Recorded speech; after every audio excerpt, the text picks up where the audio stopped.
Shri GuruCharitra, Chapter 7. Shri Ganeshaya Namaha, Shri Saraswatyai Namaha, Shri Sadgurubhyo Namaha.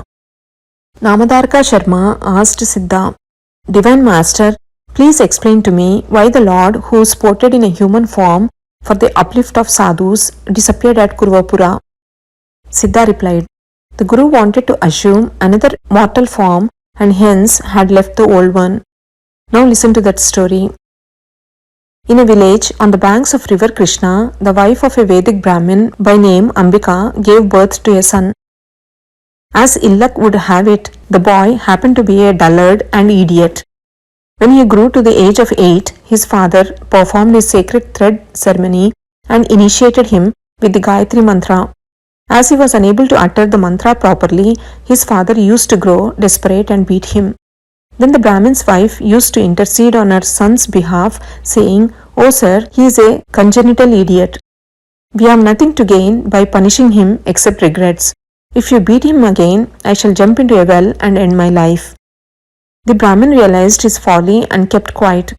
In course of time, he passed away, leaving his wife and son to live by begging. All the villagers used to heckle the son, saying, "Oh, son of a learned man, you live in vain. You are not fit to live by sacred arms.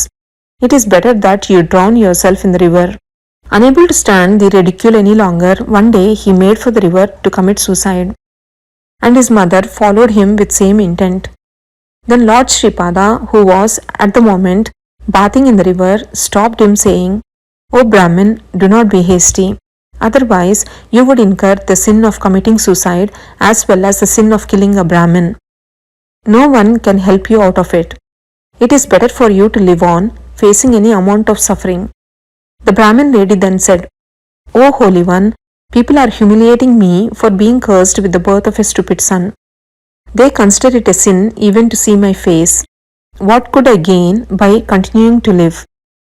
The Lord was moved by compassion at her words and said, "Mother, by committing suicide, you only add to your former sins and you will have to suffer more in the next life."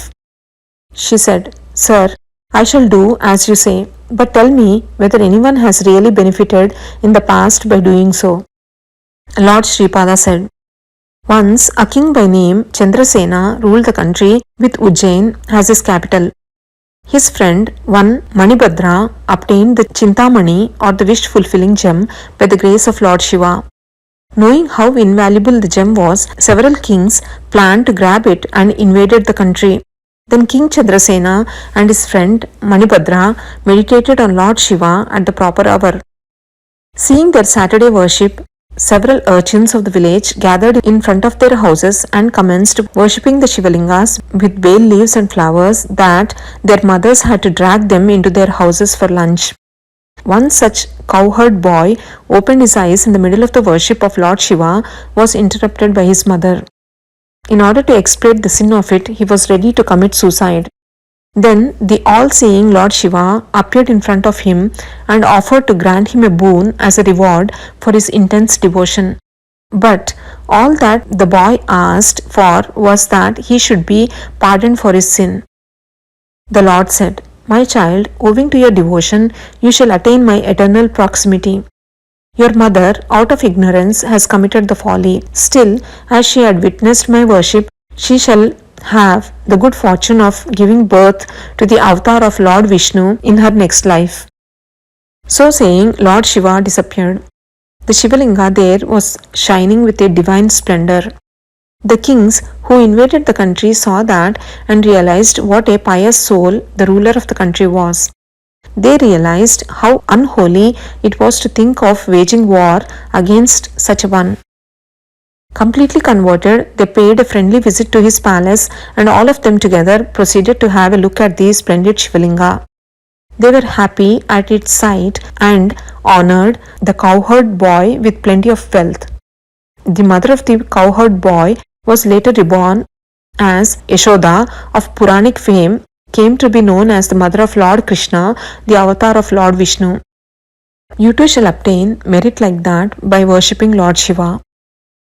Then she asked, "Lord, the fruits of worshipping Lord Shiva, you say, accrue to me in the next birth. But how shall I bear the remaining part of my present life?" O merciful one, bless me to be a happy mother. Melting with compassion at her petition, the Lord uttered the pranava Om and placed his hand on the head of her son by way of blessing.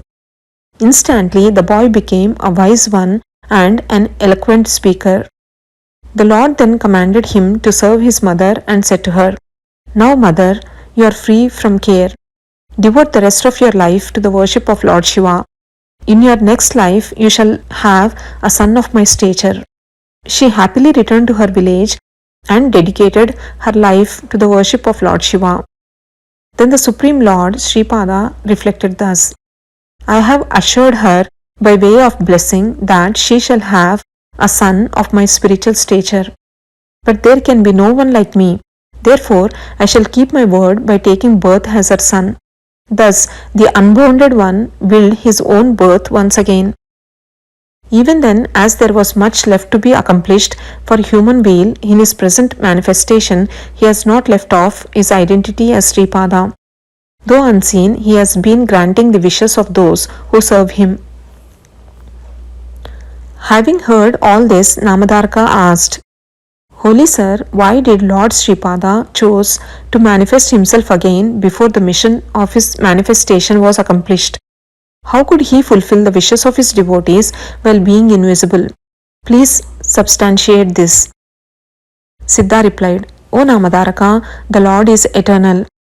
As he is the seed of the whole universe, his activities are infinite.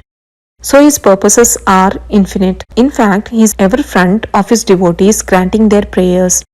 Yet, he is invisible to all those who are blinded by the spirit of Kali age, which can be described as scum to time. Now, I shall illustrate how he has been granting the wishes of his devotees, though he is invisible to them. There was a Brahmin who lived as a businessman. Being a devotee of Sripada Swami, he vowed to his Lord that he would feed several Brahmins if he prospered by the grace of the Lord. Accordingly, he earned a fortune. Promptly, he started for Kurupura to fulfill his vow. On the way, at sunset, a band of robbers joined him in the guise of pilgrims and at night killed him in a solitary place. Lord Sripada appeared there and killed the robbers with his trident.